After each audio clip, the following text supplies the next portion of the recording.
numbers don't show that, the individual achievement of kids. And I think teachers are the best judges. They know what goes on. That's the real story. But the public doesn't get to hear that. And I would just jump in and add, I don't think a standardized test given once a year is the sole criteria for measuring achievement. I think there's many other areas we can look to. Maybe the most important one being our graduation rate. That certainly is an indicator of how well we're doing as a district in educating our students. So I don't think that we just have that one standard as a way of measuring. All right, next question. Kind of related. It says, how important is continuity of staff and faculty to the school? And what do you think of the hiring and firing process in the district? I don't think we handle that question at the moment. We're not on the board unless we'd like to take it, Joe. But in terms of stability, I think it's a very important factor in the school. But again, we need the funds to keep people here, to hire the best teachers, and to be able to compensate them accordingly. Everything is a function of financing, unfortunately. And I would agree with Dr. Kelly that continuity of staff is important, but more important than that is the quality of the staff that you have. And I think that trumps continuity, to be honest with you. I think we need to make sure that we have a quality administration and quality teachers. And if they're not making the mark, then they need to be replaced. All right, next question. Are you disturbed by the number of questions?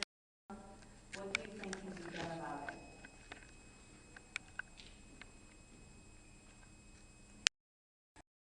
Again, speaking from experience, I must be the oldest one here.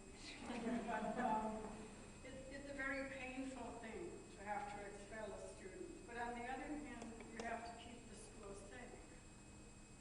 Especially in today's climate of school safety, it's very important that certain things are not tolerated. And the zero tolerance policy dictates what happens when a kid comes to school with a weapon or engages in behavior that's dangerous to other students or to himself. So sometimes the only option is expulsion. But we have the alternative school, and they have the option of attending it most times. And so that's the best you can do. I think every school has that issue. I think one thing that the district has done well this year is creating the uniform policy. I know the last school committee, they talked about how the number of disciplinary actions have gone down, and a lot of the principals attributed directly to the uniform policy. So I applaud the district. And again, I agree with Dr. Kelly that the safety of our student population has got to be foremost. But you have to strike a balance with the students who commit infractions. We do offer alternatives, the alternative school probably being the foremost.